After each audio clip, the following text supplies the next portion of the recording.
para vocês como o desempenho de um adesivo pode mudar conforme está a temperatura e o ambiente da sua sala. Vamos acompanhar aqui no quadro. Vamos supor que eu comprei um adesivo que trabalha com umidade máxima de 60% e umidade mínima de 40%. Então, aqui é a porcentagem de umidade que o meu adesivo trabalha. Temperatura máxima de 23 graus e mínima de 18. Então, quando eu comprei o meu adesivo, na descrição veio que eu poderia utilizar ele em ambientes com umidade de 60% a 40% e temperaturas de 23 a 18 graus. E o que o desempenho desse adesivo seria de 1 segundo para o tempo de colagem. O que é esse 1 segundo? É o tempo que eu tenho para pegar o fiozinho e colar nos cílios natural da minha cliente. Então, aqui eu tenho o cílios natural, eu tenho 1 segundo para ir lá mergulhar o meu fiozinho e voltar aqui colar no cílios natural da minha cliente, tá? Se o meu ambiente estiver dentro desse quadro, o meu adesivo vai secar em 1 segundo, tá? Mas vamos supor que o ambiente em que eu trabalho não está até 60%, ele tá muito mais. Ele tá dando 80%, tá? Deixa eu olhar aqui pra vocês verem. Então, ele tá aqui passando bastante do meu limite, ele tá dando 80%. O que vai acontecer com esse adesivo de 80%, que tá em 80%? Ao invés de trabalhar em 1 segundo, como tem muita umidade, tá? Então, tem mais umidade no ambiente, ele vai secar mais rápido, tá? Então, quanto mais umidade tiver no ambiente, mais seca rápido. Por que isso? O cianoacrilato, ele precisa de umidade para fazer o processo de secagem. Quanto mais úmido, mais rápido seca. Mas o que acontece se tiver muita umidade? Acontece o processo de cristalização. É por isso que a gente não pode molhar de imediato na extensão. Então, se eu fiz o procedimento ali, eu não posso pegar e já jogar água ali logo em seguida, porque eu vou fazer um processo de cristalização. Ao invés de secar completamente a colinha uniforme, ele vai cristalizar, ou seja, se quebrar em várias partículas e ficar esbranquiçado, tá? Para que isso não aconteça, eu preciso que minha colinha seque aos poucos, ou seja, que ela receba umidade sim do ambiente, mas uma umidade necessária, tá? A umidade necessária é qual? A que o fabricante indicar. Então, aqui, a minha cola de 1 segundo, em um ambiente de 80% de umidade, ela não vai secar em 1 segundo, ela vai secar em meio.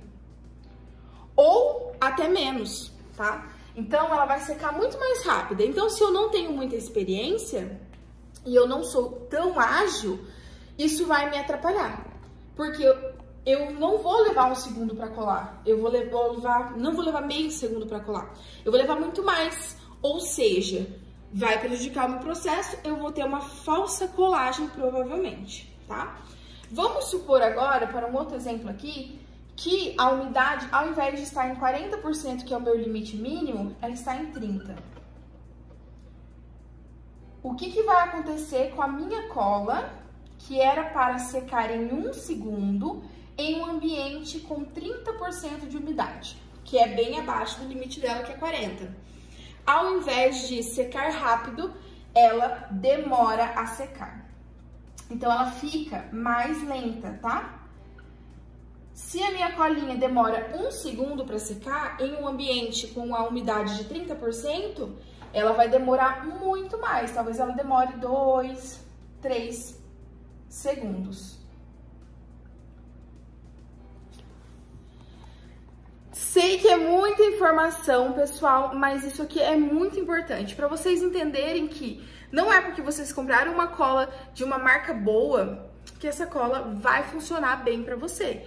Você precisa saber como está a umidade e a temperatura do seu ambiente para você poder comprar uma cola adequada daí com a sua região, tá bem? E lembrando que ela vai mudar a reação química dela conforme estiver essa umidade e temperatura. Então, vou voltar aqui pro quadro um pouquinho e fazer uma revisão rápida aqui com vocês. Eu tinha uma colinha de 1 segundo de secagem, que poderia ser trabalhada numa umidade de 60% a 40%, mas o espaço que eu trabalho estava a mais, então ao invés de trabalhar aqui em 60, eu estava trabalhando em 80. O que acontece com essa cola? Ela seca mais rápido. Quanto maior a umidade, mais rápida a secagem. Então ela vai deixar de secar em 1 segundo e passar a secar em meio segundo. Quando acontece o inverso, e ao invés de estar trabalhando no meu mínimo, que é 40, eu estou aqui em 30%, que é muito abaixo, acontece o processo inverso, ela demora a secar. Então, a colinha que eu comprei, que secava em 1 segundo, em um ambiente com a umidade mais baixa do que o indicado, ela seca mais lentamente, ou seja, de 1 segundo ela vai poder trabalhar de 2 a 3 segundos. Então, assim, pessoal, a temperatura e a umidade é muito importante para o desempenho do nosso adesivo, por isso a gente precisa dominar essa parte, tá? Não é muito difícil, tendo um higrômetro vai ficar muito fácil para te ajudar. No higrômetro já tem ali, ó, vou colocar a imagem aqui para vocês, já tem a medição da temperatura que tá na sua sala e já tem também a medição da umidade, tá? Como que vocês podem controlar esse ambiente? Com ar-condicionado é a melhor forma. Umidificador, desumidificador, esses são itens que podem ser, assim, maravilhosos, que podem salvar uma retenção. Então, lembrando que para uma boa retenção, para uns cílios que dure, você precisa estar dentro da recomendação do fabricante, tá? Nada adianta a marca se você não respeitar o que o fabricante te indica. Então, primeira regra para uma boa retenção: conheça o seu adesivo. Em qual temperatura ele trabalha, qual umidade ele trabalha. Você precisa dominar o seu adesivo. Nádia, comprei o higrômetro e aqui na minha sala a temperatura está alta e a umidade baixa. Então, você precisa de um adesivo para umidades baixas, tá? Quando a gente coloca em uma balança, do que é mais importante? A umidade ou a temperatura, ambos são muito importantes, tá? Lembrando isso. Mas a umidade, ela ainda prevalece, tá? O que acontece com a temperatura? Quanto maior, né, mais alta estiver essa temperatura, mais quente estiver no ambiente de trabalho, mais liberação de fume nós vamos ter. Então, o ideal é que o ambiente não seja muito quente, tá? Lembrando que algumas colas são desenvolvidas para ambientes mais quentes, então elas são mais resistentes, tá? Mas lembrando sempre que quanto maior a temperatura, mais liberação de fume, logo mais irritações, mais reclamações de olhos ardendo, tá bom? Espero que vocês tenham gostado dessa aula, espero vocês na próxima aula. Qualquer dúvida, estou por aqui e também no nosso grupo VIP.